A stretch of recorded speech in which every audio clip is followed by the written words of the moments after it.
დღეს ქობულეთში ცენტრალურ მაგისტრალზე მოძრაობა რამდენიმე წუთით შეზღუდული იყო. მიზეზი ადგილობრივი მოსახლეობის პროტესტი გახდა.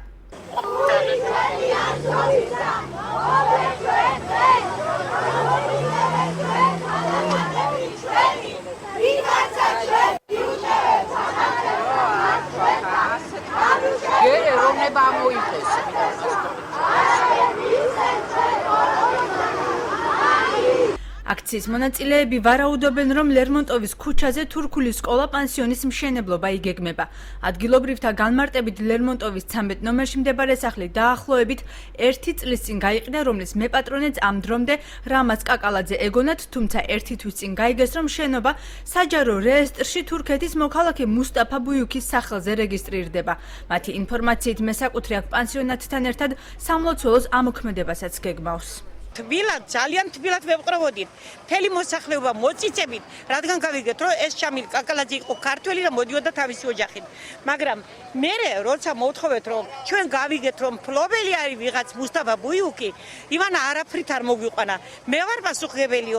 მაშინ რა უნდა გახსნა მეთქი და სალოცავი, დიახ მითხრა დიალოგიას იწავიდა.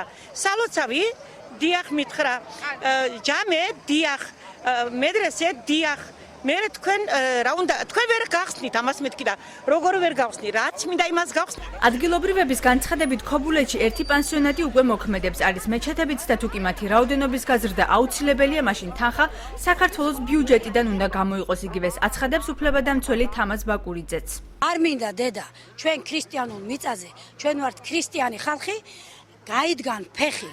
მე მუსლიმან სარწმუნოებას არ ვებრძვი და მათ მიწაწყალზე რაც უნდათ ის გააკეთოს, მაგრამ ჩვენ მიწაწყალზე, ჩვენს სისხლით მორწმუნ მიწაწყალზე, რატო ჩვენი ქართველი ბავშვებიც უნდა მომავალი თაობა უნდა მიიწვიო და ჩვენ გაუმუსლიმანდეთ შვილო 300 წელი არ გვეყოფა ფეხქვეშ რაც გვთელეთ. ჩვენ ბევრი ყავს ძალიან გაჭირვებული მოსახლეობა, ჭირვეული დროა, ბავშვები საწყლებს, საკვებიც არა აქვს სახში.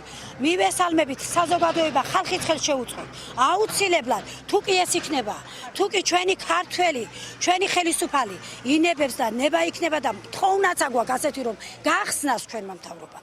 მივესალმებით რა თქმა უნდა. 50-ზე მეტი პანსიონ სასწავლებელია აჭარაში. სამწუხაროდ ყველა თურქეთიდან ფინანსდება. აქ აი ეს ყველაფერი ეჭვს ვბადებს. ხო არ არის აქ რაღაცა ბოროტის რახვები, ვიღაცის ან რაღაცის მიერ. საგაციდან ხო არ იმართება. აი ეს ბადებს ეჭვს თუ არა. მეჩეთიც არ შედეს და ყველა სალოცავ. ტერიტორიაზე პანსიონატის გახსნას არ გამორიცხავს მესაკუთრის ნდობით აღჭურვილი პირი რამაზ კაკალაძეის ამბობს, რომ ბუიუქმა მას სახლის რემონტზე მეთვალყურეობას თხოვა, თუმცა რა დატვირთვას შეეძენ შენობა რეაბილიტაციის შემდეგ გადაწყვეტილი საბოლოოდ არ არის. კაკალაძე არ გამორიცხავს, რომ მოსახლეობის პროტესტი სხვა პირების მიერ მართული პროცესი იყოს. შესაძლებელია რომ იყოს გაიხსნას პანსიონი. აღარაა უკვე მაი პრობლემა, ნახოთ ერთი დღის შემდეგ რა სიტყვიან. რომ არა თურქეთიდან, არა არაბეთიდან, არა საფრანგეთიდან ქართული წყაროთი უნდა დაფინანსდეს ყველაფერი. მიდის მაღაზია. თურქეთის მოქალაქეს ეკუთვნის. თვითონ შენობა ახლა ჩემი პრობლემა არა, მაგას საჯარო რეესტრს მაგადასცა, მაინც მე არ მივიწემია და თუ არ ეკუთვნოდა და ალბათ არ ვიცი მაგაზე იზრუნებენ. აქ ვიღაცა ის ბიძგი არის, რომ არ მგონია რომ ქართველმა ქართველს დაუპირისპირდეს. ეს ვიღაცის ინტერესი. რა თქმა უნდა. რა თქმა უნდა. უბრალოდ არ მინდა კიდევ თქო ვისი ინტერესიც არის. თუმცა ძალიან კარგად ვიცი.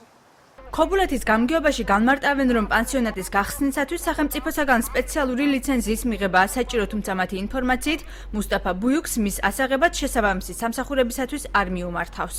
ეს არის ჯერჯერობით დაუდასტურებელი, დაუსაბუთებელი ინფორმაცია.